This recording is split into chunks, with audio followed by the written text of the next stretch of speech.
Samarqand sayqali ruyi zamin است. Buxoro quvvati islomiddin است. Bular buni qiling. Xotinim tashlab ketdi, erim tashlab ketdi. Pulimni bermadi.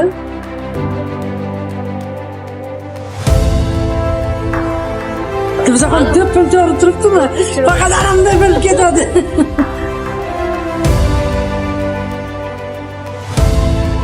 Rus tilini bilmaslik.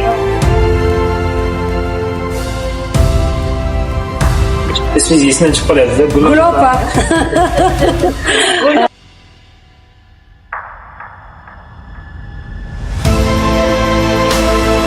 Pulga qiziqadi. Камчатка уникальная страна.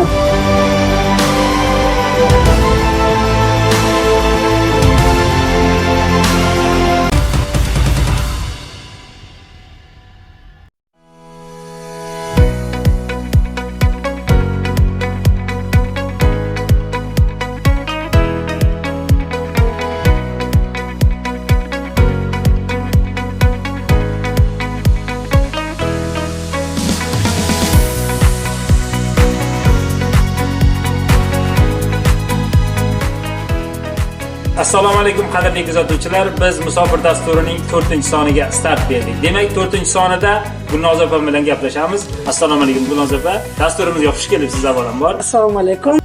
Gulnoz opa, o'zingiz haqingizda ma'lumot bersangiz. Assalomu alaykum vatandosh. Men Safarova Gulnoz Muzaffarovna Kamchatka o'lkasiga 2007-yildan beri yashab kelayapman. 1966-yil 12-noyabrda O'zbekiston Buxoro shahrida tug'ilganman.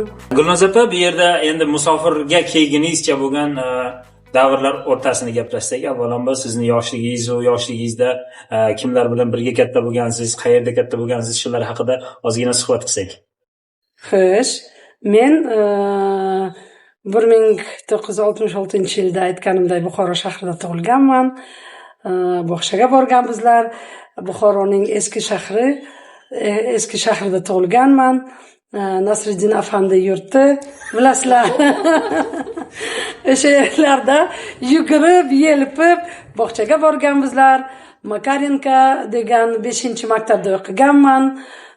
Maktabni tugatib, Buxoro oziq-ovqat institutida injener-texnolog tikuvchilik bo'yicha yengil sanoat institutida o'qigan. Bizlar paytimizda universitet yo'q edi, institut edi.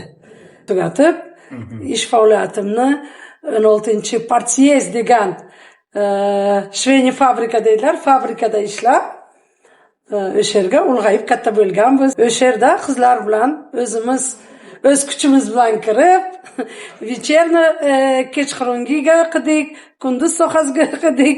Keyin turmushga chiqqanimizdan keyin Zaochin degan fakultetga o'qib, institutni tugatdik. Turmushga chiqqaningizdan keyin siz oldingi bolalik va o'sha kelinlik davrigacha bo'lgan vaqt sizga qanday ta'sir qilgan? Bundan boshlasak agar, institutni tugatib, men o'z yon qo'shnimga kelin bo'lganman. Juda shaddod qiz bo'lganman, chunki oilada bizlar 10 kishi, 4 ta qiz, 6 ta o'g'il. 4 ta qizning orasiga men bir shaddod qiz bo'lib, o'g'illar o'rtasida ulg'ayganman. Aka-ukalarimdan ota-onamga jalba bo'lmasa ham, mendan eshikni taqlasa, "Oy, точно Gulnozdan bu" deb qo'shnilar, tashqaridagilar qiziz o'g'limni uribdi, yana urishdi degan tanbehlar bilan qo'shnilar kelardi, ko'chadagi ota-onalar. Men yon qo'shnimga kelin bo'lganman. Конечно, ona uyidagi nimalar boshqa, kelin bo'lgandan keyin ertalab barvaqt turish kerak, 5 bilan supalarni surtirish kerak. Ozgina qiyinchiliklarga uchraganman. Shunga qaramasdan kelinlik uyiga ham yaxshi bo'lib ketgan bizlar. Demak, azizlar, mana Gulnoz opam aytib o'tdilar, Nasriddin afandi yurtidanman deb. O'ylaymizki, suhbatimizni boshidan to oxirigacha Nasriddin afandini ertaklaridan sekin-sekin qo'shib boramiz. Xudo xohlasa. Men hozir 60 yoshdaman. 25 yoshimda institutni tugatib, uyli joyli bo'lganman. Birta farzandim bor. 3 ta nabiram bor. Bitta farzandingiz o'g'ilmi, Qizim. Hozir O'zbekistondami? O'zbekistonda, Buxoro shahrida farmatsevtikani tugatib, farmatsiya sohasida ish olib boryapti. Men Kamchatkadaman. 5 kunlik dunyoda 3 kun yig'lasalar, o'z vatanin didoriga to'ymasalar, dardin ichga yutib pinhon yig'lasalar, oson tutmang bu musofir ayollarga, allaqanday o'y kelmasin hayollarga. Musofirga chiqishingizga nima sababchi bo'ldiki, siz musofir bo'ldingiz? Musofir shahrga chiqqanimga endi bir aylanish uchun bolam bilan sog'ligim yomonlashganda kendilarga havo almashish kerak dedilar. Havo almashish uchun bu yerga Kamchatka o'lkasiga tanishlarimiz bor edi. Keyin ularga aytsam, bir aylanib ketgin, sog'liging yaxshi bo'ladi, Kamchatkani havosi juda ham yaxshi. Havo almashtirsang yaxshi bo'lib ketasan deb sherga kelgandik. Kamchatka o'lkasida 2005dan hozirgi paytgacha 20 yil Kamchatka o'lkasida yashab kelyapman. Lekin boshida siz aslida biroz havo almashtirib, yana O'zbekistonga qaytish maqsadida kelgansiz. Juda ham to'g'ri. Lekin bu yerning havosi juda ham yaxshi. Og'riqlar, menga migren degan diagnoz qo'ygandilar. Yoz paytlari bilasiz, O'zbekistonda, imенно Buxoroda juda ham havo issiq. O'sha uchun keldim, lekin ona vatanim O'zbekistonni qo'ymsayman. Xudo xohlasa, yana ona vatanimizga qaytaman. Havoni almashtirganingizdan keyin ham O'zbekistonga qaytish fikri sizdan qachon chiqib ketib qolgan? Нет, man doktorlardan lecheniya olib, har 6 oyga O'zbekistonga borib kelardim. Keyin qizim keldi, qizim sherga o'qidi, apteka farmatsiya sohasiga sherni ishda Kamchatkaga ishlab keldi. Hech nimam bo'lmagan. Всегда yuragim O'zbekistonga, hamma vaqt fikrim O'zbekiston bilan bo'lgan. Qariyb 20 yildan beri shu yerdasiz. 20 yil davomida qaysi ish sohalarida faoliyat olib bordingiz? Birinchi kelganimda ish axtarib, ish izlab, endi doktorlarga borib, doktorlarga ko'rsatib, davolanib, shu davolanish orasida endi begona yurtda ishsiz yurib bo'lmaydi, kvartiraga to'lash kerak, yeyish kerak, qancha pulingiz bo'lmasa ham baribir ish olib borishingiz kerak.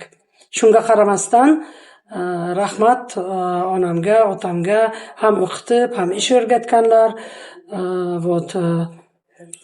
Non zavodiga ishga kirganman. Men birta joyda ishlab, shu non zavodida ishlab, o'sha yerda birinchi povur bo'lib kirganman, oshpaz bo'lib, keyin shu sexlarga zavedishi производство bo'lib, birta joyda ishlab, o'sha yerdan pensiyaga chiqdim. Ish faoliyatimni bir joyda ishlaganman. Keyin vatandoshlarimiz tomonidan shu tadbirlarga bilganimga, sherga ham o'zbek diasporalari bor ekan, juda ham bu ishlarga qiziqaman. O'shalarga bo'lib, tarjimon bo'lib, bayramlarda qatnashib, shu ishni o'rganib, ustozim uchib ketdilar. Keyin vatandoshimiz opa, endi shu yopib qo'ymaylik, siz bizlarga shu tadbirlarni o'tkazib, bizlar bilan birga bo'lib, ish faoliyatini yurgizinglar deb vatandoshlarimiz tomonidan taklif tushgandan keyin, shu ish faoliyatimni pensiyaga chiqqandan keyin shu jamoaga rahbar bo'lib ishlab kelyapman. Tushunarli. Bu jamoani nomi nima? Baxt qushi. Baxt qushi. Bu qiladigan nima deydi? Qaysi sohalarni o'z ichiga qamrab oladi?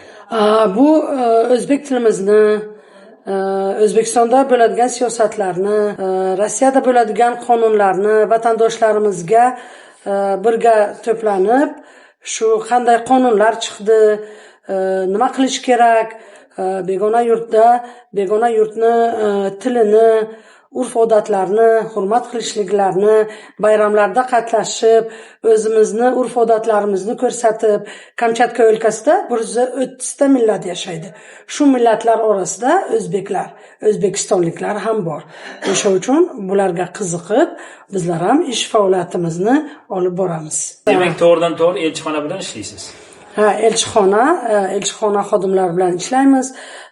Yangiliklarni, bizlarga nima yangilik kerak bo'lsa, vatandoshlarimizga qanday hujjatlar kerak bo'lsa, endi har birlari telefon qilib so'ramaydilar. Ofisimiz bor. Vatandoshlarimiz o'zi qo'llab-quvvatlaydilar bu ofisni. Biz davlat tomonidan hech qanday pul olmaymiz. Opa, siz endi pensiyaga chiqqansizlar deb vatandoshlarimiz bizlarni именно jamoatimizni qo'llab-quvvatlaydilar. Savollarni menga berib, men orqali muloqot qilamiz Vladivostokda bo'lgan elchixonamiz xodimlari bilan. Kelishingizda faqat sog'ligingiz uchun kelgansiz va bu sog'ligingizga erishdingiz, to'g'rimi? Juda ham to'g'ri. Meni birdan bir maqsadim sog'ligimni tiklash edi. Maqsadim ana shu edi. Men juda ham xursandman. Bu yerga kelib, men bilmagandim shuncha vatandoshlarimiz borligini. Juda ham bir-birini "Opa, assalomu alaykum" desa, o'zimizni tilga gapirsa, xursand bo'lib, "Siz qayerdansiz? Nima ish qilasiz? Nima ish faoliyat ko'rsatyapsiz?" Bir-biri bilan suhbatlashib, shunday ruhimizni ko'tarar edik. Ismingiz esimdan chiqib qolyapti-da. Gulopa. Kamchatka o'lkasida endi ish olib borgandan keyin bayramlarga O'zbekistonni, yurtimizni qanday bayramlar bo'ladi, bayramlarni tashkil qilamiz, ahil qatnashamiz. Hamma vatandoshlarimiz bir joyga yig'ilgandan keyin hamma biladi-ku. Keyin aytadi, ularga qiyin. Bizga hurmat bilan opa, oka deb gapiriladi. O'sha uchun hammalari sizni Gulopa desak bo'ladimi? Gulnoz Muzaffarovna aytishimiz ham mumkin, lekin Gulopa desangiz siz bizni opamiz, onamiz, yoshim endi 60 ga bo'lgandan keyin mumkinmi sizni Gulopa deb chaqirsak? Yo'q, men xursand bo'laman, конечно. O'sha uchun Gulnoz Muzaffarovna desangiz bunday o'ylanib turadi. Gulopani taniysizmi desangiz, "Oy, Gulopani taniymiz, u bizni opamiz, onamiz" deb hamma xursand bo'lib. Rus tilida hech qanaqa qiyinchilik bo'lmagan sizda, to'g'rimi? Chunki bizlar SSR paytiga tug'ilganbizlar. Biz rus maktablariga o'qiganbizlar, bog'chalarga borganbizlar. Ikkinchi ona tilimiz rus tili bo'lganligi uchun hech qanday qiyinchilik bo'lmagan, chunki biz rus xalqi bilan birga o'sganbizlar, qo'shni bo'lganbizlar, bor tavoqim kel tavoqim bo'lgan. O'sha uchun rus xalqini hurmat qilamiz, rus tilida oson, qiynalmasdan gapiramiz. Demak, maktabda o'zbek maktabida o'qigansiz. O'zbek maktabida o'qiganman. Gulnoz opa, ko'pchilikdan eshitamiz. Qayerdadir ishlagan, u yerdan haqqini ola olmagan, bunday voqealar sizda ham bo'lib o'tganmi? Yo'q. Agar tilni yaxshi bilsangiz, bu degani til bilgani, el bilgani. Tilni yaxshi bilsangiz, qonunlarni yaxshi bilsangiz, hech vaqt sizni, men 20 yildan beri Kamchatkaga ishlab kelgan bo'lsam, biron marta oylik haqqimizni ushlamagan, menga bu nimalar bo'lmagan, qiyinchiliklar bo'lmagan. O'sha uchun vatandoshlarimizni tilni ozgina bilmaganligi, qonunni bilmaganligi, ularni kelib patentni olib, bizlar vatandoshlarimiz patent bilan ishlaydi, ishga kirganga pulga qiziqadi. O'sha uchun men ularga har bir suhbatimga, bizning gruppalarimiz bor, bir joyga ishga bordingizlarki, suhbatga kiringlar, aytinglar, oylik haqqim qancha? Siz men bilan dogovor qilasizmi? Dogovor tuzinglar, oyliklaringizni vaqtiga bersin. Berga Kamchatka o'lkasiga ham 15 kunga avans beriladi. SSR paytiga bo'lganday 30-kuni oyligingizni olasiz. Bular qonunni, o'z haq-huquqlarini bilmagandan keyin onda sonda vatandoshlarimiz ana shunday nimalarga, to'siqlarga duch keladilar. Tushunarli. Menda bu narsalar bo'lmagan. Bu yerga kelib nimalarga erishdingiz? 20 yil davomida musofir bo'lishingizni ortidan nimalarga erisha oldingiz? 20 yil davomida. Mana shu 20 yil davomida Kamchatkaga yashagan bo'lsam, men juda ham xursandman. Kamchatkada men o'z vatanim O'zbekistonda yurganday o'zimni his qildim. Chunki Kamchatka xalqi juda ham mehribon, xuddi o'zimizni O'zbekistondagi xalqday. Siz agar bilmagan narsalaringizni o'rgatadi, xalqidan xursandman. Kamsitmaydi. Sizga bir narsa kerak bo'lsa, birta yoshidanmi, qarisidanmi, kimdan so'rasangiz, kerak bo'lsa qo'lingizdan olib borib, shu joyni sizga ko'rsatadi. Men o'zimdan shuni aytib o'tamanki, men shu pekarniga, non zavodiga ishga kirganimda bir buxgalter rus ayol, endi baribir qiynalasiz, endi uyingizni qo'msaysiz, bir so'mni ekonom qilay deysiz.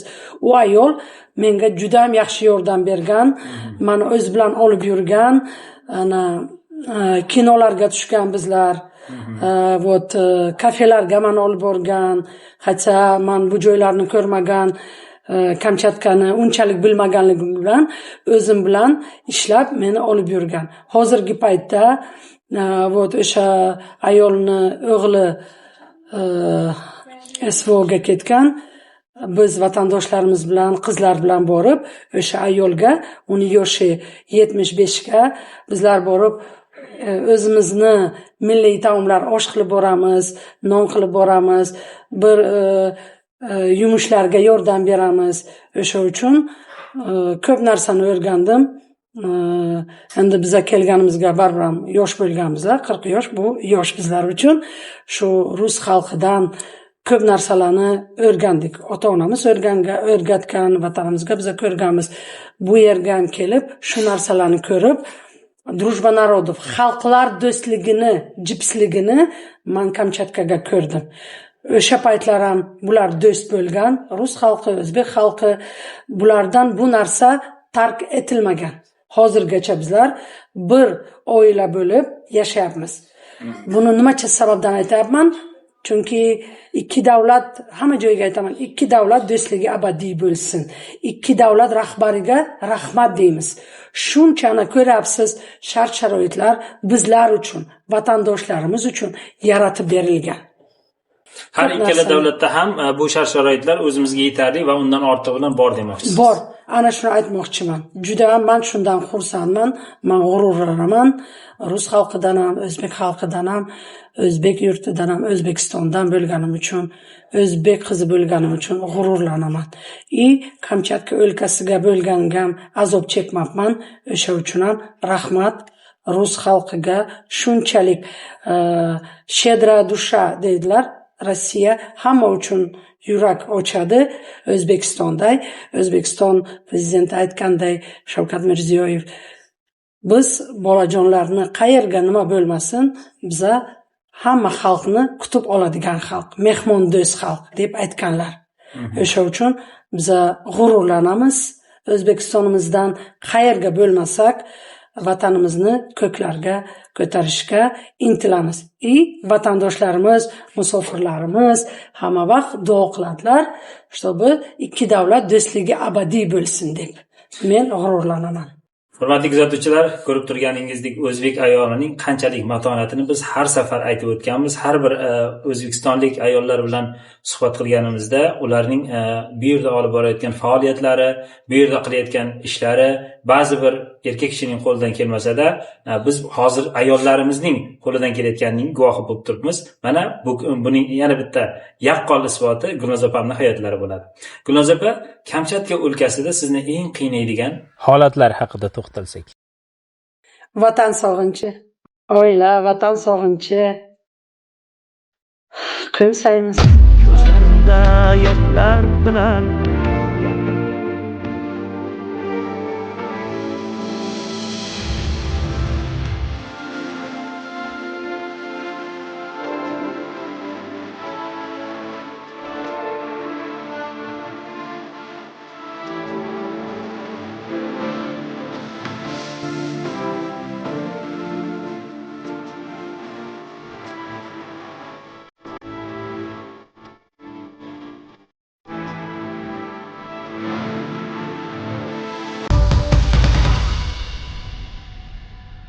shunday paytlar bo'ladiki, musofirdasiz, qarindoshlaringiz hammasi O'zbekistonda deyarli, tanishlaringiz, o'rtoqlaringiz, do'stlaringiz, yoshligingiz o'sha yerda qolgan, zerikkaningizda ko'ngil yoyish uchun nimalardan foydalanasiz? Ko'ngil yoyish uchun vatandoshlarimiz bilan sразу gruppalarga yozamiz. Choyxonagami, o'zimizni o'g'lonlarimning choyxonasi bor, Baxtiyorjon degan bu o'g'limiz borlar, samarqandlik u kishi. Baxtiyorjon, bizlar zerikdik. Bizlarga bitta samarqandcha oshmi, buxoricha oshmi, toshkentcha oshmi qilib berasizmi? Bugun bizlar vatandoshlarimiz bilan yig'ilmoqchimizlar. Ana shunday qilib bironta tadbir o'ylab chiqaramiz. Ana shunday qilib o'zimizni bir oila deb his qilamiz. Siz o'g'limsiz, Dilfuzaxon qizim, birtasi jiyanim. Ana shunday qilib men Kamchatka o'lkasidagi o'zimdan yoshlarga, может, otaxonlar bor, onaxonlar bor. Nima maslahat bo'lsa, yosh ulug'lardan so'raymiz, ularni hurmat qilamiz. Zerikkan paytamiz bir darsxonga bosh bo'lib o'tirib, O'zbekistonni his qilib o'tiramiz. Men o'zim ham shunday fikrda kelganman. Qaysidir qiyinchiliklar bo'ladi. Aslida men o'ylagan qiyinchiliklarni ondan birini ham menimcha ko'rmadim. Chunki bu yerda aynan Kamchatka o'lkasida men shunaqa tasavvur qilaman. Umuman Kamchatka o'lkasida rus xalqidan ko'ra o'zbek xalqi ko'proqmikan deb o'yladim. Endi rost aytasiz, aytaman-ku, Kamchatka уникальная страна deydi-da. Endi 7 faslni ko'rmoqchi bo'lsangiz, Kamchatkaga keling. Ertalab qish, keyin kuz bo'ladi, keyin bahor bo'ladi, keyin yoz bo'ladi. Endi Kamchatkaga yurgan bo'lsangiz ko'ryapsiz, xalqi ham yana bir marta aytaman, juda ham do'st, mehribon xalq. Siz qiynalmaysiz. Qayerga borsangiz, qo'lingizni cho'zsangiz, o'zbekistonlik, qirg'izistonlik, tojikistonlik, siz xuddi o'zingizni yurtingizga, Toshkentga yurganday his qilasiz. Bu yoki Drujba narodov. Drujba narodov da xalqlar do'stligi, berga yetmaysiz ham, ko'chaga ham qolmaysiz. Qayerga qo'l cho'zsangiz, hamma qo'lingizni ushlab sizga yordam beradi. Kamchatka o'lkasi ana shunday joy. Endi xalqlar do'stligi demoqchiman. Mana shular bilan muomala qilganda siz ko'proq qaysi urf-odati ularni, ya'ni o'zimizni qardosh millatlarni urf-odati sizga ko'proq yoqadi yoki havas qilasiz? Ularni ham aytayapman, Kamchatka o'lkasida 130 ta millat bor.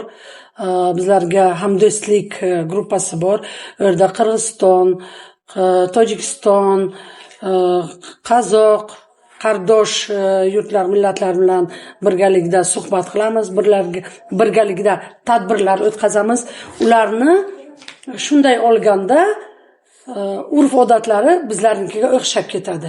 Ularning hamdo'stligi, qanday bizlar bilan kelin kuyov oladi, ular qiz berishlari, qiz olishlari, kuyov qilamiz Tojikistondan, Qirg'izistondan, Qozog'istondan. Ularning ham urf-odatlari o'zbeklarga o'xshab ketadi. O'sha uchun bizlar havas qiladigan narsalari ham bor, ular bizlardan o'rganadigani ham bor, lekin ular ko'proq bizlarga havas qiladi. Ofarin. Qaysi taraflama havas qiladi? Chunki bizlar Kamchatka o'lkasiga statistika bo'yicha eng ko'p millatlar arosi vatandoshlarimiz ko'p. 8000 ta statistika bo'yicha O'zbekiston fuqarosi berga ish faoliyat ko'rsatadi. Aynan Kamchatka o'lkasining o'zida 8000 ta o'zbekistonliklar bor. Chunki ularni havas qiladigani biza bayramlarga, tadbirlarga birga hammamiz jam bo'lib, juda ham ko'p miqdorda qatnashamiz.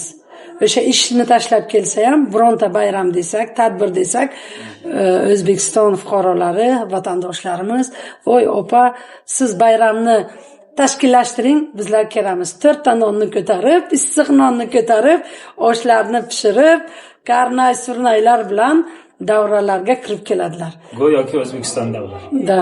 Mehmonlarni ham bilsangiz, biz ana shunday issiq nonlar bilan, karnay, surnaylar bilan aeroportdan kutib olamiz. Bizlarga bu urf-odat bo'lib qolgan. Ana shularga barcha xafa Kamchatkada bo'lgan xalqlar bizlarga O'zbek va O'zbekistonliklarga havas qiladi. Do'stligimiz, birdamligimiz bo'yicha. Qayerga bo'lmasak ham biz urf-odatlarimizni yo'qotmaymiz, ko'rsatamiz va bir oila bo'lib yashaymiz. Ana shunga barcha xalq bizlarga havas qiladi. Tushunarli. Toshkent non shahri. Buxoro nimani shahri? Aytganlarga Samarqand sayqali ruyi zaminas, Buxoro quvvati islomiddin-as. Biz hamma tomonlama bir-birimiz Buxoroga ham ilm nimalari hammasi Buxorodan chiqqan. O'sha uchun biz urf-odatlarimizni, mehmondo'stligimizni unutmaymiz. Iloji bo'lsa, musofir yurtda bir oila bo'lib yashashga harakat qilganmiz va yashab kelyapmiz. Haqiqatda haq va to'g'ri gapni gapirdingiz. Dunyo tan olgan Qur'oni Karimdan keyin ikkinchi kitob bo'lgan hadis olamini, ya'ni Imom Buxoriy sahih hadislari to'plab haqiqatda buni butun yer yuzi, butun dunyo tan olgan. Haqiqatda Buxorodan mana menman degan dunyo tanigan olimlar chiqqani rost. Bu gapni haqiqatda to'g'ri gapirdingiz. Gunoz opa, shu paytgacha o'g'irlik qilgan paytingiz ham bo'lganmi? Yo'q. Chunki bizlarning oilamizda dadam savdo sohasida ishlaganlar. Uyimiz juda ham shinamgina bo'lgan. Siz bilasiz, endi 5 etaj, 6 etaj, 3 etaj uylar qurilib, u paytda hamma bir xil yashardi. Dadam televizorimiz bor edi, kichkinagina, o'shani oldiga birta katta idish qo'yilardi. O'sha idishga pullar, tangalar qo'yilar edi. Bizlar bilardik. Opamga 1 so'm, kattasiga 3 so'm, ikkinchi nimalarga 1 so'm, bizlarga 20 tiyin maktabga pul berilardi. O'sha uchun dadam aytadilarki, nima keltirsam, ayasi 100 ga qo'ygin. Siz bilsangiz, konfet defitsit bo'lgan bir mehmon kelsa, hammani uyiga bu bo'lgan. Ozgina ayamiz konfetlarni olib bir joyga tiqib qo'yganlar. Mehmon kelsa, shunday chiqarib stolga qo'yay deb. Biz ko'pchilik bo'lganmizlar. Ayam bechora bir joyga bir tovoqcha olib qo'ysalar ham adam aytardiki, ayasi qilmagin bu ishni. Pulam ana sherga tursin, konfet, hamma narsa 100 ga tursin. Savdoga ishlaganlari bilan bizlarning uyimizga yashiklar bilan keltirardi. No, несмотря на это, bechora ayam endi bola-ku, bizlar ko'chadan do'stlarimizni chaqiramiz, ulashtiramiz, nima qilamiz. O'shanga bizlarni ayamiz, dadamiz juda ham yaxshi tarbiya qilganlar. Birovni narsasini olish bu juda ham yomon narsa deb ana shu tarzda tarbiya qilganlar. Agar bizlar ko'rmasak, masalan, men 20 tining o'rniga 1 so'mni olsam, ayam shunday tarbiya qilgan. Men ko'rmasam ham, dadam ko'rmasam ham, Xudo ko'rib o'tiribdi deb shu tarzda bizlarni tarbiya qilganlar. O'sha uchun o'zimizda ham birov narsasini bironta joydan narsa topsak ham, maktabga o'qituvchi men buni topdim, tam также в institutsiya, также boshqa shaharlarga yurganimizga ko'rsak ham olib stolga qo'yganmiz. Biza oila muhitidan bu kelib chiqadi. O'sha uchun biror marta bundoq ish bo'lmaydi ham, miyangga ham kelmabdi, och qolsang ham uyga kelgin deb ota-onamiz tarbiya qilganlar. Nohaq xafa qilganingizdan xafa bo'lgan insoningiz bormi? Birinchidan, endi biz bu sohaga ishlagan uchun odam juda ham kechirimli bo'lishi kerak. Meni ham juda xafa qilganlar bor, lekin meni tarbiyam birovga borib, sen meni bunday deding, nima uchun bunday qilding deb hech birovni xafa qilgan joyim yo'q. Borib aytaman, agar mendan o'tgan bo'lsa, kechirasan, lekin siz ana bergan nohaq edingiz deb turib kelaman. O'sha uchun bu ishga bo'ladigan narsa, birovga dodlab, birov kishiga bo'lgan endi buvay что рабочий моменты bir kishiga dodlab qo'yishi mumkin.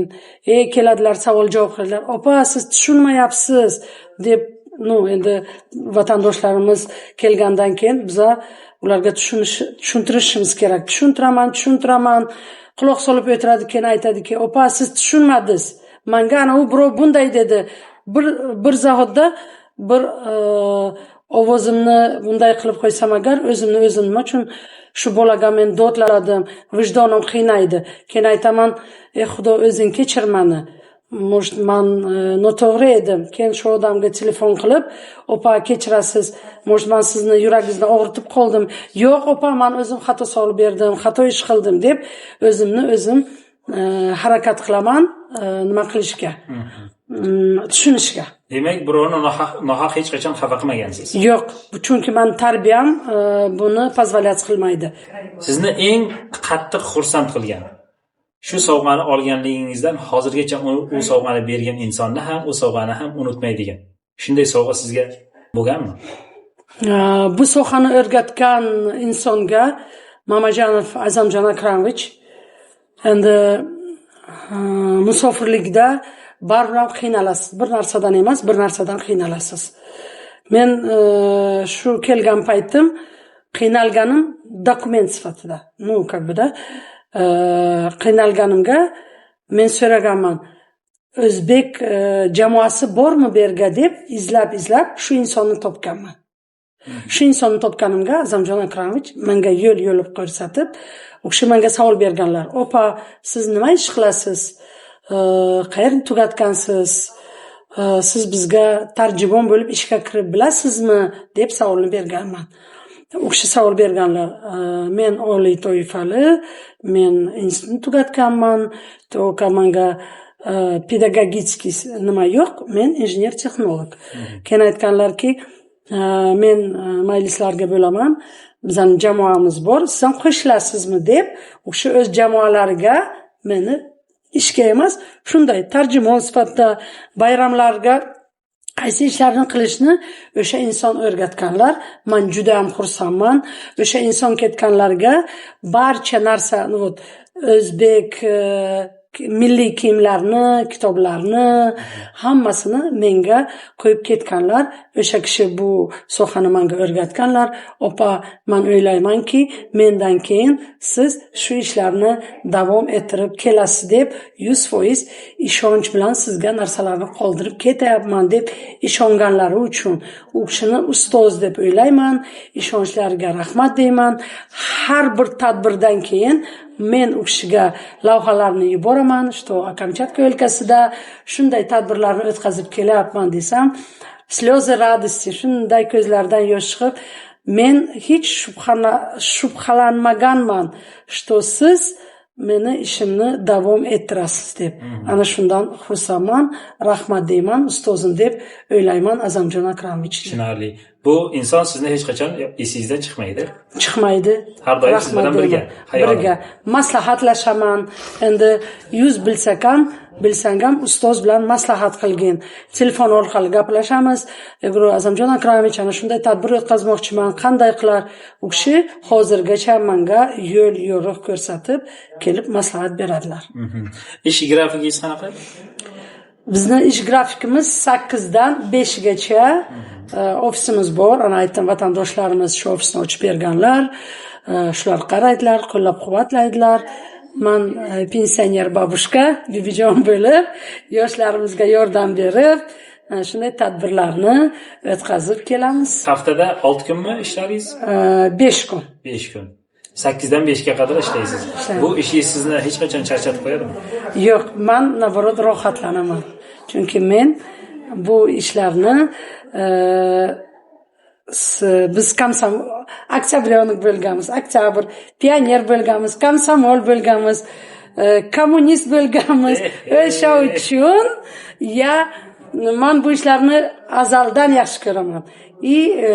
To kuch-quvvatim boricha men shu ishni tark etmoqchi emasman.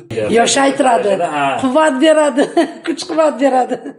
Men shu ishimni qilmasam kasal bo'lib qolaman. Yurtdoshlarimizga Kamchatka o'lkasiga kelishni tavsiya qilasizmi? Yurtdoshlarimizga tavsiya qilaman. Shuni tavsiya qilmoqchimanki, yurtdoshlarimiz Rossiyaga chiqmoqchi bo'lsalar, birinchi aytadigan savolim, beradigan iltimosim, qiladigan iltimosim rus tilini o'rganib kelishlari kerak. Biz birta shaharga, chet elga chiqmoqchi bo'lsak, основной mehnat faoliyatimizni sherga ko'rsatmoqchi bo'lsak, rus tilini o'rganishimiz kerak. Rus xalqini, urf-odatlarini, tilini hurmat qilishlari kerak. Qonun qoidalarini bilishlari kerak. Rossiyaga kelishdan oldin, Kamchatka kelishdan oldin shu agar nimalarni o'rganib kelsalar, qiynalmaydilar ham, hech qanday to'siq bo'lmaydi. Bir iltimosim shu, rus tilini o'rganib, rus xalqini urf-odatini o'rganib, hurmat qilsalar, hurmatga sazovor bo'ladilar. Tushunarli. Juda bir yaxshi mavzu ochildi. Hozirgina yo'lda kelayotganimda bir yigit sartaroshxonada ko'rib qoldim. Iltimos qildi u yigit. Iltimos Gulnozapadan so'rab bersangiz, mana shu Kamchatka shahrida ba'zi bir hujjatlarda qiynalyapman. Shu savollarga javob bersalar, biz shu savollardan javob berganlaridan nimadir olsak. Mana shu bu yerda yashab qolish uchun, yashash uchun ruxsatnoma. Видно жительство deydimi? Da. Mana shu narsalarni, ya'ni dokumentni, hujjatlarini qilyapman, bitta savol bilan qaytarib yuboryapti. Yana hujjat qilaman, yana bitta savol bilan qaytaradi. Men bu hujjatlarni har gal qilganimda, har bir marta savoldan qaytganimda, yana qaytadan hujjat yig'ib boraman. Hujjat yiqqanimcha juda ko'p xarajat qilyapman. O'sha видно жительствоni osonroq olish uchun qanaqa maslahatlar beradilar deb sizga savol so'raganlar. Savollarga javob beraman. Telefonim hech o'chmaydi. Вот o'sha 2005-yildan olgan sim kartam o'zimga. Endi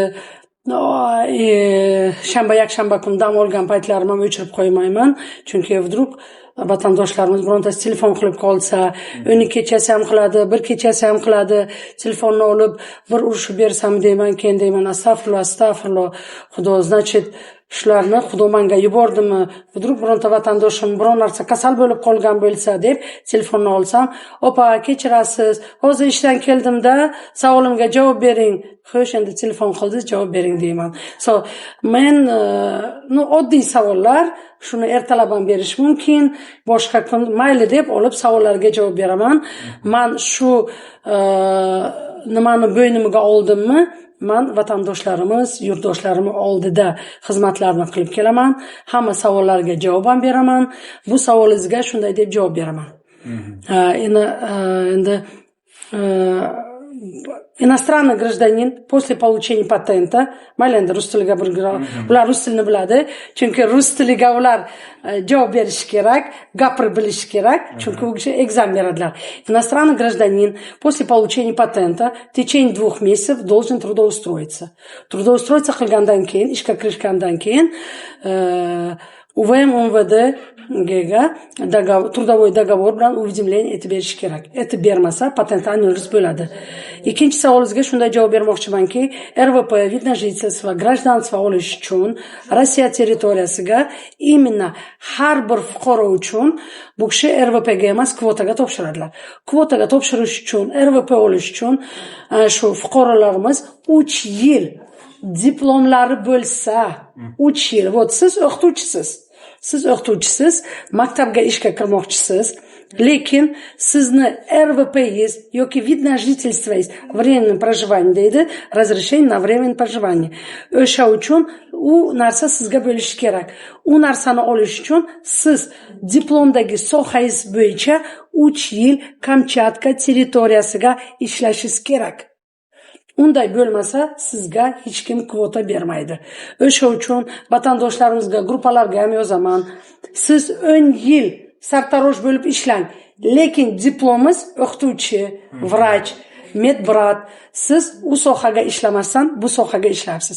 Hatto o'sha organizatsiyaga, siz fermersiz. Fermerskiy nimangiz bor? Boring, bizlarni fermerskiy xozaystvalarimiz bor Kamchatkaga, o'sha yerga ishga kiring. Ish faoliyatingizni yuboring. Keling, siz kvotaga topshiring. Agar kvota chiqmasa, вот undan keyin aytsangizki, opa, menga nima uchun kvota bermayapti? Man diplomim bor, o'z soham bilan ishlayapman, o'z soham ana 3 yildan beri ishlayapman, 1 yildan beri ishlayapman. Agarga zakonga aytilgan qonuni 6 oy ishlang o'sha yerga. Пожалуйста, подавать qiling. Agar sizga bermasa shuni, keyin bizlar aytamiz, уважаемый, xat yozamiz. Работодатель, ish beruvchi yozadi, aytadiki, men birinchi marta uzoq yo'lga chiqqanman. 40 gacha. Endi o'z vatanimizga yurganbizlar. Uyaluvchan da tortinchoq da qanday to'g'ri gapiryapmanmi, noto'g'ri gapiryapmanmi, qanday gapirishim mumkin, juda ham yuvosh bo'lib, xush, labbay deb nima desa tasdiqlab ketaverganbizlar. Как бы shu tomonlama hozir birontasi biron savol bersa, bironta shu ishni qilsam to'g'rimikan, noto'g'rimikan, hech men bilaman shu to'g'ri ishligini, lekin samnivatsiya qilib, o'ylanib, bunday qilib o'tirib nima qilgan. Hozirgi paytda g'isht zavodiga kim? Men. Paxta terishga kim? Men. Sement zavodiga kim deb olg'a ketaveramiz. Ana shular bilan farq qilaman, naverni. Musofirlikka chiqishimga mana shu ishim arziydi. Shunga musofirlikning orqasidan erishdim degan ishingiz bormi? Nima demoqchiman? Endi birinchi sizga aytdim, sog'ligim bo'yicha действительно ish, mehnatning tayi rohat. Sog'ligim bo'yicha chiqqanman, Xudoga shukr 60 ga kirdim. Kelganimdan beri dadam aytganday, ayam ozgina nima kasal bo'lib qolsalar, "Voy, doktorni chaqir, skorini chaqir" deb aytadilar. Dadam hech biron joylar og'risa ham, "Yo'q, ovqatni pishir, uni pishir" deb men dadamga ketganman. Shu paytgacha ana 2 yil 2005-2007 yilgacha men berga davolanib, oddiy doktorlarga davolanib, kasalligim yo'q, dori ham ichmayman. Bud готов, всегда готов deb ana shu nimani, вот endi shuni doim olg'a yurishni, вот musofirchilikka chiqish kerak. Musofir bo'lmasang, musulmon bo'lmaysan degan gap bormi? Ana shundayda. Baribir ham vatanni qo'ymsaysiz, oilangizni, tam родственников, da qo'ymsa, mehribonchilik, mehr-muhabbat ko'proq bo'ladi. O'sha uchun nimaga chiqish kerak? Gunoz opa, shu paytgacha sog'inch, ya'ni yaqinlarni, oilani, umuman olganda vatanni sog'inib, ko'z yosh qilgan paytlaringiz bo'lganmi? Bo'lgan. Bunday paytda siz o'zingizni nima bilan ovutgansiz? Bayramlar bo'lsa, televizorlarda endi biz sog'inamiz. U paytlar xat yozardik. Oldin, hozir texnika rivojlangan, har kun ko'rib o'tiramiz. Yuzini bunday nima qilib o'tirmasak ham telefondan ham mana opani, nabiralarni, kuyovlarni, qizlarni ko'rib o'tiramiz va bayramlarni ko'ramiz. Lekin shu bayramlarni ko'rganga, vatan qo'shiqlarini kuylaganga ko'zimga juda ham 5-6 yil ko'z yosh qilaman. Ko'z yoshni ovutish uchun bayramlar organizatsiya qilamiz. Hozir ham shuni eshitsam, tomog'im nima bo'ladi? Yoshintirmayman, ko'z yoshlari ko'p ketadi. Sen hojatsan chingizlarga darvozasi ochmagan, emormalik orqasidan Sirdaryoga sakragan. Ulug'imsan vatanim.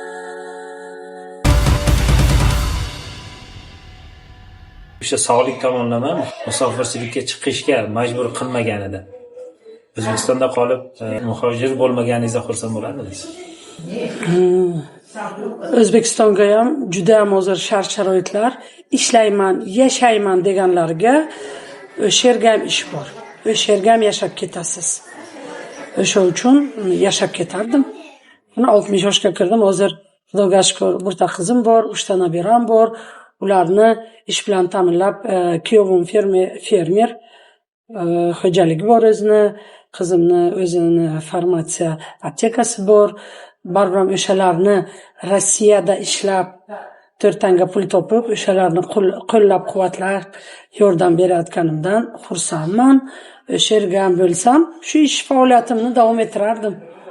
Bu yerda hozir kimlar bilan birga yashaysiz? Oilaviymisiniz yo o'zingizmisiz?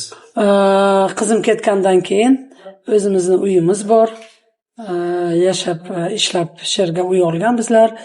Vatandoshlarimiz bilan, qizlarimiz bilan men bir o'zim bo'lsam ham eshigim yopilmaydi. Har kuni uyimizga bayram, har kun vatandoshlarimiz, o'g'illarimiz, qizlarimiz, "Opa yaxshimisiz? Yaxshi turibsizmi? Nima xizmat?" deb eshigimni taqillab, har kun qo'shnimiz bor, kvartiraga turishadi. Har kun bor tavoqim, kel tavoqim ovqat pishirsa, mendan xabar olib turadi. Men o'ylayman, Kamchatka o'lkasida vatandoshlarimiz meni birta oilam. O'sha uchun men bir o'zim deb o'zimni his qilmayman. Xafa ham bo'lmayman. Xabar olib turadilar. Turmush o'rtog'ingiz haqida biroz suhbatlashsak. Oilam, turmush o'rtog'im O'zbekistonda yashaydilar. Endi bu savolga javob bermasam ham bo'ladi. Qandaydir kasal bo'lishimning sababi shu uchun bo'lgan. Men chiqib, endi mojaro deb hisoblaymiz. Endi bilasiz, jon qo'shniga kelin bo'lganman. Oilam haqida gapirmayman. Roziligini olib, kasalligim tufayli, turmushga chiqib, kasallik og'irtirib, shu yerlarga kelganman. Oilamdan nolmayman. Men aytganman, останемся друзьями. Hayot ko'rsatadi. Men boshqa turmush qurmadim. Есть ради кого жить. Qizimni dostoyni o'qitib, turmushga berib, nabiralik bo'lib, xursand bo'lib yashayapman. Mana shu taqdir peshonamga shu ekan. Inson musofirlikda o'zini kim deb hisoblaydi? Ishchi kuchimi yoki bir erkin insonmi? Kim deb his qiladi o'zini? Har bir inson o'zini erkin inson deb hisoblashi kerak. Chunki muhojir bu keyin kelib chiqqan. Agar siz tilni bilsangiz, ishni bilsangiz, hech o'zingizni nima deb muhojir deb hisoblanmaysiz.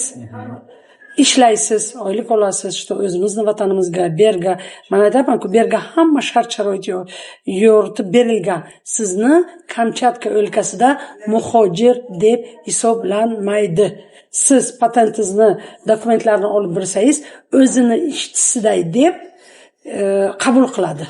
Muhojir shu fermer xo'jaligiga agronom kerak, agrotexnik kerak, ana ishlayapti. Menga востребованный shu ishchi deb aytadi. Ana shunga kvota ajratishi mumkin. Har bir fuqaroga отдельный kvota ajratiladi. U kishi diplomlari, допустим, yana bir marta aytayapman, o'qituvchi, tam vrach, medbrat bo'lsa, u kishi sartaroshlik qilsalar, u kishiga, конечно, 10 marta, 100 marta kvotaga tashlasalar ham kvota ajratilmaydi. O'sha uchun kelsinlar. Agar tushunmagan bo'lsalar, ofisga kelsinlar, dokumentlarni, diplomlarni olib kelsalar, men u kishi bilan suhbat qilib, hammasini tushuntiraman. Agar u kishi действительно sartarosh bo'lsalar, diplomlari ham sartarosh bo'lsa, ana keyin bizlar xat bilan chiqamiz, ish beruvchi xat bilan chiqadi. Agar qonunga javob berilsa, u kishiga kvota vijilat qilinadi. Atak bo'lmaydi. Har bir regionni o'zini qonuni bor. O'sha qonunlar bo'yicha ish olib boriladi. Bizlarga eng oson, eng shunday shart-sharoitlar Kamchatkada. O'zbekiston barcha nimalar uchun, kakyo, musofirlar uchun dokument taxlashga bizga hech kim qiyinchilik tortmaydi. Katta o'zib ketgan bo'lsangiz, вызовый center. O'sha yerdan doktorlardan o'tadilar, vatandoshlarimiz o'sha yerga patent topshiradilar, ochirat emas, hech nima emas. Shunday kiradilar, o'tiradilar, inspektorlar ham yaxshi, juda ham yaxshi muomala qiladilar. Tushunmaganini tushuntiradi. Tushuntirmasa, bizlarga vatandoshlarimiz keladi. Biz o'zbek tiliga ham, rus tiliga ham tushuntirib beramiz. O'sha uchun Kamchatka o'lkasiga bunday muammolar bo'lishi mumkin emas. Hozir mana shu muhojirlarni balki o'zingiz ham gapirib o'tdingiz, rus tilini bilib kelishlari kerak bo'ladi. Rus tilini bilmasdan kelganlar hozirgacha juda ko'p. Buni biz ko'chada ko'p uchratamiz. Bizdan so'rashadi. Siz mana shu suhbat qilayotgan insonlaringizdan bir so'rab bering. Qayerda o'quv kurslari bor? Rus tilida o'qitadigan bu yerda kurslari ham bormi degan savollar bo'ladi. Bu savolga siz qanday javob berasiz? Rus kurslarini o'rganish uchun endi Rossiyaga ishga chiqqandan keyin u kishi bir oyga rus tilini mukammal o'rganib bilmaydilar. O'sha uchun aytdimki, buni mahalladan boshlash kerak. Siz endi orqadan yana boshlaymiz. Mahalla komitetlari, men bir oy oldin Toshkentga trening bo'ldi, vatandoshlar treningi. O'sha yerga ham men bu nimani aytdim. Bir mahalladan boshlasak juda ham yaxshi bo'ladi dedim. Men agar Rossiyaga bormoqchi bo'lsam, mahalla komitetiga borib, men Rossiyaga chiqmoqchiman, ham mahalla komiteti biladi, что o'g'liz, qiziz Rossiyaga ketyapti, Rossiyaning qaysi shaharga ketyapti, oqtarib o'tirmaydilar. O'sha yerga mahallaga bironta rus kurslari ochilsa, juda ham yaxshi bo'ladi. Уже Rossiyaga chiqib, men rus tilini o'rganmoqchiman desa, shtraflarga tushadi. O'zbekistondan kelib, bir oyning ichiga u ekzamenga topshirib, dokument topshirib, patent olish kerak. Agar men rus tilini bilmayman, qayerga boray deb, u rus kurslari Kelsani bibliotekaga ana shu yerga ham bor. Rus tilini o'rgatadigan o'qituvchilarimiz bor, Shahnoza opamiz borlar. Sherga 45-maktabga dars beradilar fizika, matematikadan. U kishi yakshanba kunlari ana shu bibliotekamizda bepul darslar o'tadilar vatandoshlarimiz uchun. Biz объявлениялар beramiz, lekin vatandoshlarimiz biz ishlashga kelgan deb rus tiliga e'tibor bermaydilar. Qiyin ahvolga tushganlardan keyin keladilar, shtrafga tushadilar, majburlikdan keladilar. 2 ta shtraf oldilarki, ularni deportatsiya qiladi vatanlariga. O'sha uchun men aytadiganim-ki, o'sha mahalladan boshlash kerak. Bu mahalla komitetlari uchun ham yaxshi. Tilni o'rganib vatandoshlarimiz kelsa, o'zlari ham qiynalmaydi. Bu ishlarni qilib, Rossiyaga ishlab, ona vatanimizga qaytadilar. Gulnoz opa, mana shu 60 yoshingizda 40 yil orqaga qaytsak-da, 20 yoshli Gulnoz opani ko'rdingiz. Siz unga nima maslahatlar bergan bo'lardingiz? Nima deyishim mumkin? Ish faoliyatimni boshqacha boshlar edim. Siz aytganday, ko'p narsalarni bizlar e'tibor bermaganbizlar. Jumladan shuki, yana bitta institutni tugatib, universitetni tugatib, именно ona tili, rus tilini agar o'sha universitetni tugatganimda Rossiyaga kelib, vatandoshlarimizga shunday darslarni berib, beminnat xizmat qilar edim. Ajabo. Bu savolni biz sizdan oldingi suhbatdoshlarimizga ham berganimizda xuddi ta'lim haqida gapirishdik. Ya'ni ham ko'proq o'qirdim deyishgan. Shunday ekan, hurmatli yoshlar, bizni kuzatayotganlar, ilmga ko'proq e'tibor bering. Biz hozirgi kunda ko'ryapmiz, 2005-yilda tug'ilgan, hali endigina 20 ga to'lgan bolalar muhojirlikni tanlab kelishyapti. Men o'ylaymanki, ular muhojirlikni emas, balki o'qishni tanlashlari kerak edi. Juda ham to'g'ri. Men ularga shu qiziqish bilan so'rayman. Siz balki o'qiganingizda yaxshi bo'lardi, muhojirlikka chiqishdan oldin desam, o'qishga harakat qildim, kira olmadim deyishadi. U 1 yil yoki 2 yilda o'qishga olmadi degani albatta muhojirlikni tanlash kerak degani emas menimcha. Menimcha yana ham harakat qilish kerak edi. Amir Temur chumolini kuzatib turib, u nechinchi martadir toshning ustiga chiqqanini ko'rib, ajabo, men hali bir martagina yengilganimdan keyin ortimga qaytamanmi? Yo'q, men ham harakat qilishimiz kerak va oldinga qarab harakat qilishim kerak deganida o'zini maqsadiga erishganini bilamiz, xabarimiz bor. Shunday ekan, aziz yoshlar, bu bizdan ham maslahat bo'lsin, ham talab bo'lsin, ham taklif bo'lsin.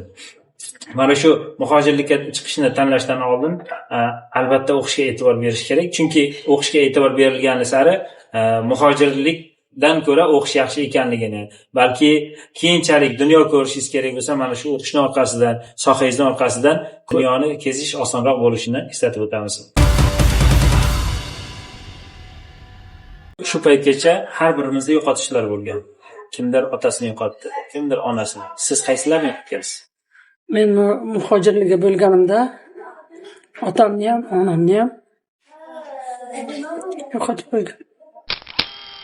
Molu davlatni topgaysan, ota onang topilmaydir. Keyin bunday noyob gavhar durdonang topilmaydir. Marosimlarida qatnashganmisiz? Yo'q, Kamchatka o'lkasi juda ham olis bo'lganligi uchun men yetib borib bo'lmaganman, lekin ota-onamga hamma vaqt rahmat deyman. Что bizani voyaga yetkazib, ilm o'rgatib, hunar o'rgatib, shunchalikka yetkazganlarga o'sha uchun meni endi qiynaydigan joyim что man ularni oxirgi yo'lga kuzatmaganligim, ato 40 yoshgacha ular bilan bo'lib, ularni xizmatini qilib, duolarni olganman. Shu vaqtgacha yoshlarga ham buni aytaman, rahmat ota-onamga, shu bizlarni o'qitib, voyaga yetkazib, til bilganligim uchun 20 yildan beri Rossiyaga yashab, qiynalmaganman. Tilni bilganim uchun. O'sha uchun siz aytganday yoshlarga birinchi maslahatim o'qish kerak. O'qish va yana o'qish. Lenin bobomiz aytganlariday. O'qisangiz, tilni bilsangiz, hech bir yurtda qiynalmaysiz. Men Kamchatkaga kelib, qirg'iz tilini o'rgandim, tojik tilini bizlar bilgan edik, mukammal bilmasak ham o'rganib keldik. Qozoq tilini, turk tilini o'rgandim. Kerak bo'lsa, ingliz tilini ham maktabga o'qiganmizlar, institutda o'qiganmizlar, ingliz tili qayerga bormasak, ingliz shaharlarga bormasak ham ota-onamizni bergan tarbiyasi, o'qitgani, til o'rganganligimiz biron joyga qiynalib qolishimizga sabab bo'lmaydi. O'sha uchun yoshlarga siz aytganday o'qisinlar. Birinchi o'chirat pul emas, o'qish kerak ekan. Biz o'qibmizki, tilni o'rganibmizki, shu yerlarga o'z nonimizni terib yuribmiz. Men ayamni ko'rib kelgandan keyin, bir haftadan keyin oq fotiyalarni olib, yaxshi edilar, qizim borgin. Men bir narsa bo'lib qolsam ham yig'lamagin, faqat Qur'on tilovat qilinglar. Qayerda bo'lmasangizlar ham shu Qur'on tilovatlaringiz, duolaringiz bizlarga yetishadi deb aytganlar. Vatandoshlarimiz she'rga urf-odatlarimizni qilib, men eshitganimda juda nimaga edim, в шоке состоянии. Я не осознала, хотя man bilardim, что ayam kasal edilar. Men borganimda qizim, men yaxshiman, bor ishlaringni qilasan, bir o'zing emas, xalq kutib o'tiribdi, sen shu ishni bosh bo'lganmisan, boshqalar qiynalmasin. Men juda ham yaxshiman. Roziliklarni berib kelganimga vatandoshlarimiz bir bo'lib, urf-odatlarimizni o'tkazib, ana Baxtiyorjon deganlar, opa xafa bo'lmang. Barcha vatandoshlarimiz xuddi bitta oiladay bo'lib, she'rga shu urf-odatlarni qilib, Qur'on tilovat qilib, shu vaqtgacha hamma joyda vatandoshlarimiz Qur'on tilovat qilsalar, barchani o'tgan ota-onalarga duo qilishadi. Rahmat, bolalariga rahmat. Mana shu oxirgi onangizni ko'rganingizda, ulardan duo olib qaytgansiz. O'sha paytda ular seni xalq kutyapti deb jo'natganlarini aytib o'tdingiz. Shu paytda yonlarida qolmaganingizda afsuslanasizmi? Ham afsuslanaman. Men yaxshi bo'ldim. Doktorlar ham dediki, bu kishi ko'p yashaydilar hali. Zerikmang. Har otpuskaga kelganingizga, men har 6 oyga borib kelaman. Onaxon sog'liqlari yaxshi, kayfiyatlari yaxshi. Men onam bor qizim deganlarga ham men doktorlar bilan maslahatlashib, keyin yo'lga chiqqanman. Ayol kishi sifatida muhojirlikda eng og'ir sinov qaysi bo'ldi siz uchun? Men rostini aytaman, og'ir sinov bo'lmagan menga. Men buni hamma joyga aytaman. Men uchun og'ir sinov bo'lmagan. Chunki men til bilganligim uchun hamma joyda gapirib, o'z ishimni qilib ketganman. bo'lmagan. Endi og'ir bo'lgani yana bir marta qaytaraman. Oilamni sog'inishim, vatan sog'inchi eng og'iri shu bo'lgan. Ko'nikkanim, keyin asta ko'nikkanman. Mana shu 20 yil davomida shu yerdasiz. 20 yil sizga nimalarni o'rgatdi? 20 yil qanday bu savolingizga javob beray? Biz endi men kelganim bo'lganman. Yana bir marta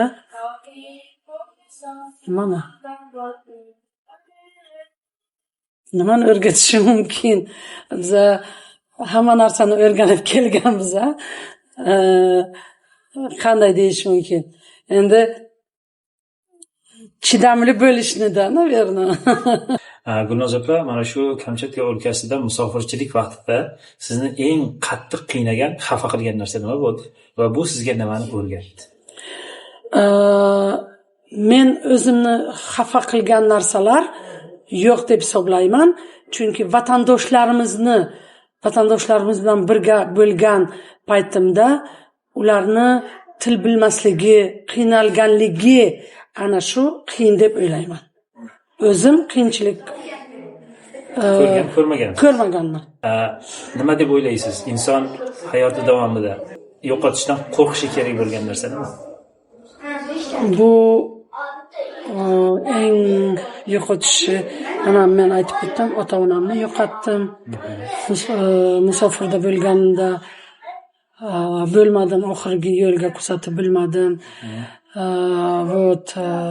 Bolalaringizni, endi meni bitta qizim she'rga katta bo'ldi. She'rga ko'rdim.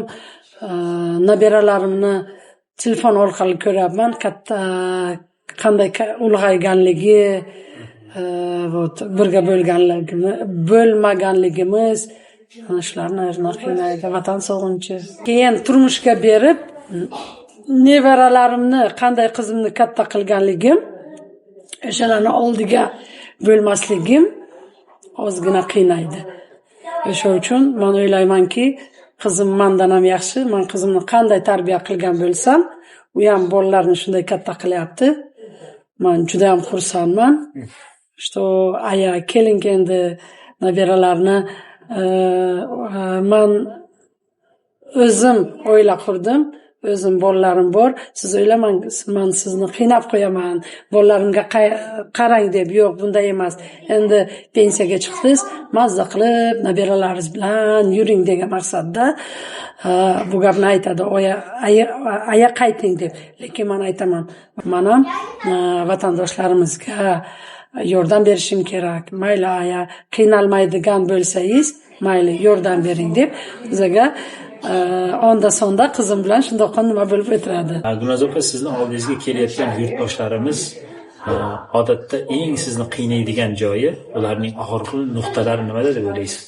Oxirgi nuqtalari rus tilini bilmasligi. Faqat mana shu. Faqat ana shu. Rus tilini bilsa, haq-huquqni bilsa, Rossiya qonunlarini bilsa, hech qiynalmaydi. Birinchi qiynaladigan narsasi bu rus tilini bilmaslik, qonunlarni bilmaslik, rus urf-odatlarini bilmaslik. Mana shu yurtda 20 yil davomida o'zimizning o'zbeklarimiz yoki millatdoshlarimizda biror marta nohaqlik yoki sizga bo'lgan xiyonatlar uchratildimi? Busiz bo'lmaydi, bo'lgan, lekin men o'z vatandoshim. Musofir dasturining bugungi mehmoni Gulnoz Safarova bilan suhbatni davom ettirar ekanmiz. Kutilmaganda xorazmcha qo'shiq yangrab qoldi. Sal pasaytiring deb iltimos qiling, qo'shib yozib tashlaydi buni.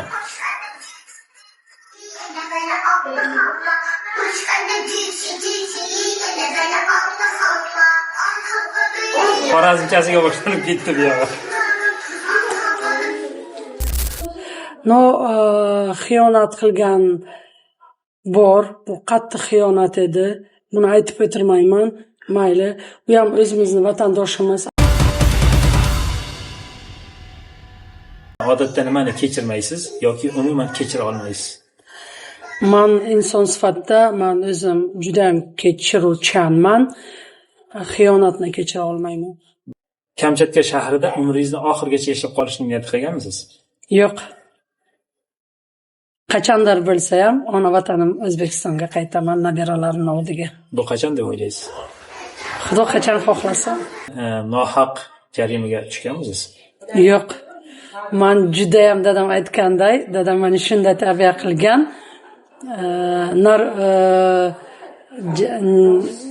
Не нарушать законы. Hech men jarimaga tushmaganman. Mana shu yillar davomidagi musofirchilikda qaysi bir ishingiz sizni juda ham xursand qilgan? Vatandoshlarimiz bilan birga bo'lganligimiz, shu faoliyatni olib borayotganimdan juda ham xursandman. Ularni qaysidir bir esingizda qolgan muammolari bo'lganmi hal etilgan? Juda ham katta muammo. Juda ham katta muammo bo'lgani, yaqinda bo'lgandi. Endi yana bir marta aytib o'taman, iltimos ota-onalarga bolalarimizni bu yerga keltirib, bolalar o'zlari tilni bilmaydilar, bolalarga e'tiborlari bo'lmaydi. Ertalabdan kechgacha bolalar uyga o'tiradi. Shunday o'yinlar borki, maktabga ham bermaydi, bog'chaga ham berilmaydi. O'zlari ishga bo'ladilar. Bechora bolalarimiz qiynalib qoladi. O'sha uchun bolajonlarimiz uchun biz tadbirlar o'tkazamiz. Mana shu o'qituvchimiz Shahnoza Sharifov bilan birga ularni shahar markazlarga aylantirishga olib boramiz. Ana o'z ko'rganingizdek bolachalarimizni kutubxonalarga olib kelamiz. Hech nima xijolat bo'lmasdan ota-onalarimizga yozib ularni olib chiqamiz. Meni bir maslahatim, qiynaladigan joyim ota-onalariga bolajonlarimizni ona vatanimiz O'zbekistonga qo'yib kelinglar, o'zlaringiz mehnat qilib, o'rga borib bolalarimizni o'qishga beringlar, ilm o'rgansin deb aytaman. Berga bir qizimiz 16 yoshga kelgan, otasi bilan kelgan, hech qayerga o'qimadi, borib ishga joylashtirildi, dokumenti bo'lmadi, otasi uyga olib ketaman deganga, yo'q ketmayman deganga muammo bo'lib qolgandi, globalni bo'lib qoldi bular. Politsiya xodimlari qo'shildi, UVD qo'shilgandan keyin qizimizni olib spetspriyomnikka tiqaman deganlarga aytdimki, yo'q, bu meni qizim. Men uyimga olib boraman. Men shu qiz uchun, qiz bilan gapirganimga ham, qiz уже berni sharoitiga o'rgangan. Men ham savollarimga shunday, siz kimsiz? Siz qo'shilmang. Men ketmayman. Men dadamni yomon ko'raman. Dadam bizlarga yoshligiga ishma bermadi. Ana berga yaxshi ekan, men pul ishlayapman. Pulimni ham bermayman qizim. Ona vatanimizga bor, 18 yoshga to'lgin, ayang bilan kelasan deb aytganimda juda ham meni xafa qilib qo'ydi. Lekin shu qizni spetspriyomnikka etmasin deb men o'zimning nomimdan xat yozib, ariza yozib, iltimos qilib, rahmat, shu qonun nimalariga mumkin bo'lmasa ham menga ishonib shu qizni 3 kun men uyimga olib o'tkazib, aeroportga etib, uyiga jo'natdimda, ana shunday muammo bo'lib turadi. O'sha uchun meni birta qiynaladigan savolim, iltimos, bolajonlarimiz ona vatanimizga qolsin. Ishlashga kelasizlarmi, ishlanglar. Bobojonlar, iltimos, bolalarimizga qarab turinglar. Orzu havas uchun onasi kelsin, ishlasin, ketsin. Eng bo'lgan muammo yaqinga bir 3 oy bo'ldi. Ana shunday qizimiz biza uchun voyaga yetgan. Siz представить qiling. Shundoq joyga qanday bo'ladi? U qizni uyiga sovchi keladi, keyin aytadi, "Oy, u qamalib keldi" dedi. Ular tushunmaydi, spetspriyomnik nima degani. Ana shunday bo'lmasin deb shu ishlarni qildik bizlar. Demak, u qiz hozir qayerda va O'zbekistonda. Biz ona vataniga o'zim 3 kun uyimga ushlab, otasi boshqa joyga yashadi. Men uni xat yozib, iltimos, menga ishonsangizlar, Kamchatkadagi politsiya xodimlari qonun buzilgan bo'lsa hamda bizani nimalarimizni tushunib, qizni meni qo'limga berdilar. 3 kun men uydan chiqmasdan, ishdan qolib, shu qizimizni Shahnoza Sharipovna bilan qizim, bo'tan qizim deb aeroportga borib, samolyotga uchirib, keyin o'tirdik. Bu qiz qaysi ish bilan, qaysi aybi bilan politsiya xodimlarining qo'liga tushgan? Otasi olib kelgan 16 yoshga bizlarga dokument berilmaydi. Ishga ishlashga ruxsat berilmaydi. U qiz birta pensionatga ishlab, dam oladigan joyga, endi aytaman-ku, rus xalqi shunday yaxshi xalqda. Mayli endi kelibdi, mayli qizi ishlasin, mumkin bo'lmasa ham, endi otasi nima degan, sharoitim og'ir deganmi, bir narsalar deb u qizni ishlatib oylik bergan, ish haqqini berib turgan. Bu 2 yil ishladimi qiz? Endi otasi ketamiz uyga desa, yo'q, men siz bilan ketmayman, men ishlayman, men shu yerga qolaman deb o'tirib olgan. Eshitdingiz-a? O'sha uchun otasi politsiya xodimlariga aytadi, qizim 16 yoshga. Majburlikdan otasini o'zi murojaat qilgan. Qizim ana shu yerga ishlayapti, bormayman deyapti deb borib murojaat qilgan. Keyin ular rus tilini bilmaydi qiz, otasi ham yaxshi tushunmaydi. Ular meni chaqiradi, Gulnoz Muzaffarovna, kelib keting. Mana bu yerga bir qizimiz bor ekan, ishlashi mumkin emas ekan. Bu rabotadatelni bizlar shtraf qilamiz. Otasi keltirgan ekan, nima asosda bu yerga ishlayapti, ketmayman deyapti. Bunga tushuntiring, mumkin emas. Bu Rossiya qonunlarini buzgan. Bizlar buni spetspriyomnikka aytib qamab qo'yamiz, o'zimiz davlat hisobidan buni uyiga jo'natamiz deyapti. Deportatsiya qilinadi. Deportatsiya qilgancha uni spetspriyomnikda ushlab o'tiradi. Biz bilan siz tushunamiz, spetspriyomnik prosta ushlaydigan. O'zbekistonga, bu mahallaga bu bakab ketsa, "Oy, qizi qamalib ketdi, davlat hisobidan keldi" degan tushunchalar tushadi. Shunday bo'lmasin deb men o'z ulardan iltimos qildim, politsiya xodimlaridan. Hurmatimiz bor ekanki, u qizni meni qo'limga berdilar. Biz buni katta xavotir bilan aytamizki, bunday paytda qiz bolani sha'niga umrini oxirigacha katta dog' bo'lib qolishi mumkin bu narsa. Ana shunday deb tushunamiz.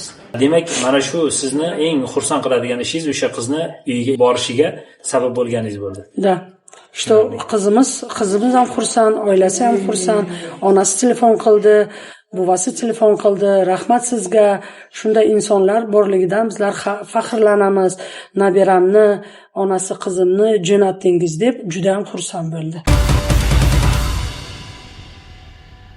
Gulnoz opa, mana shu paytgacha hayotdan o'tganlarni birini yoki bir nechtasini hayotga qaytarish imkoniyati bo'lganida siz kimni qaytargan bo'lardingiz? Hayotga qaytarish uchun ota-onamni qaytarardim. Ularni qaytarish imkoniyati bor-u, ular sizning yoningizda. Ularga nimalar qilgan bo'lardingiz? Endi yoshlikka o'g'il bola ham xato qiladi, qiz bola ham xato qiladi. Quloq solgan paytlarimiz bor, quloq solmaydigan paytlarimiz bor. O'shalarni hammasini o'ylab turib, bitta kitob qilib yozib, shu ishlarni, yoshlikka qilgan xatolarimni qaytarmaslikni, ota-onamni qo'limga ko'tarib yurishni havas qilardim. Hayotda umringiz davomida o'chirib yuborish imkoniyati bo'lganda, nimani o'chirib yuborgan bo'lardingiz? Kimni yoki nima? Hayotga, ota-onamga turmushga chiqqanimga ozgina yoshlik qilganman, quloq solmaganman. Shu odamga turmushga chiqaman deb turib olganman. Birta xatoyim shu bo'lgan. Shuni bilamanki, ota-ona farzandiga yomonlikni tilab qolmas ekan. Хочу вычеркнуть из памяти своей только ana shuni. Hayotimga boshqa yomon narsa bo'lmagan. Hamma vaqt xursand bo'lib вспоминаю свое детство. Ota-onam menga 10 kishi bo'lsa, 10 ta bola bo'lsa ham, 10 tamizni ham o'qitib institutlarga yaxshi hayot berganlar. Arteklarda butun o'sha vaqtda SSR paytda, Rossiya paytda bizani olib yurgan. Har birimizni bir yil birta opamni, birta yil birta akamni, meni birta Rossiya shaharlarini aylantirganlar. Bizlar shunga qarab bir dadam ishlar edilar. Ular bizlarga barcha shart-sharoitlarni yaratib berganlar. Men hayotimdan, yoshligimdan juda mamnunman. Men yomon tarafimni hech eslab bilmayman. Yuzingizda ko'ryapmizki, mana shu muhabbat, sevgi degan tuyg'ular sizda kuchliroq bo'lgan. Nima deb o'ylaysiz? Yoshlarga nima maslahat berasiz bu borada? Sevgi, muhabbat tuyg'usiga erk berish qanchalik to'g'ri yoki qanchalik noto'g'ri? Endi hozirgi yoshlarimizga shuni tavsiya qilamanki, sevilish bu juda ham yaxshi narsa. Lekin bizlarni ota bobolarimiz aytganday, o'g'lingga kelin olmoqchi bo'lsang, 7 pushtini tekshirgin, qizingni bermoqchi bo'lsang, 7 pushtini tekshirgin degan urf-odatlar bor. O'sha uchun ozgina bo'lsa ham ota-onaga quloq, sevgi kuchli bo'lsa ham ota-onani quloq solish kerak, eshitib bilish kerak. Mana shu suhbatimiz mobaynida biz bilmagan ma'lumotlarimizga ega bo'ldik. Suhbatimizdan bizni ana shu dasturimizdan talab yoki takliflaringiz bormi? Talab va takliflarimiz, rahmat suhbatga chorlaganingiz uchun.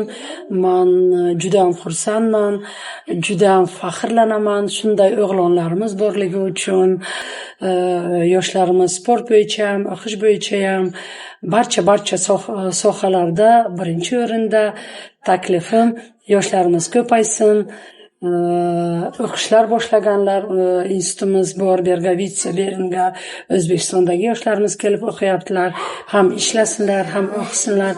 Biz shundan faxrlanamiz, g'ururlanamiz.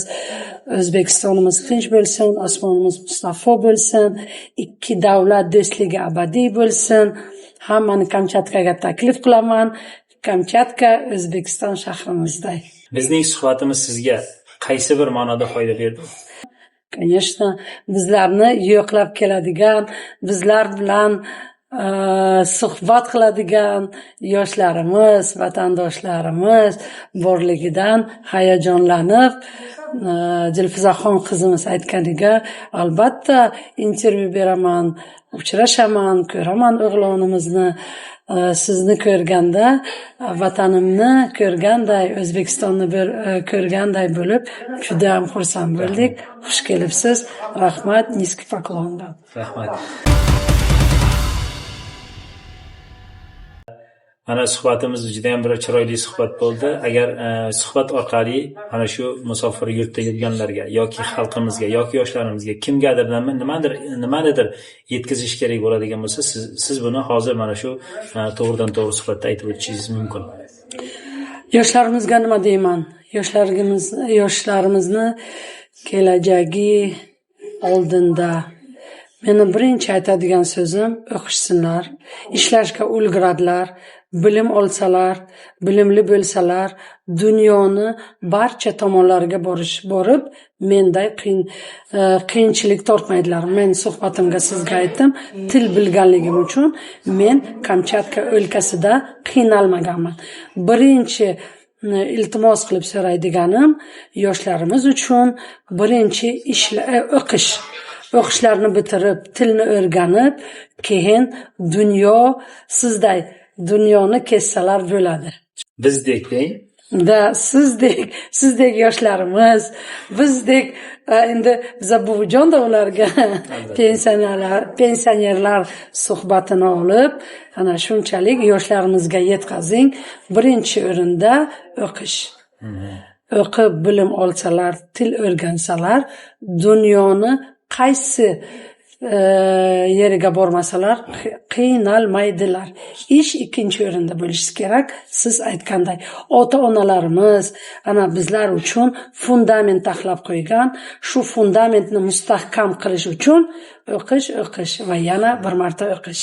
Bizning suhbatimizga yo'q demasdan o'z vaqtingizni ajratganingiz, mana shunday chiroyli suhbat o'tkazishimizga rozi bo'lganligingiz va buning ortidan bizni kuzatayotganlar nimadir sizdan o'rganganlari uchun kattakon rahmat aytamiz. Inson hayoti davomida musofirdir. Manzilimizga yetib olgunga qadar iymonni salomat saqlasak bas. Salomat bo'ling.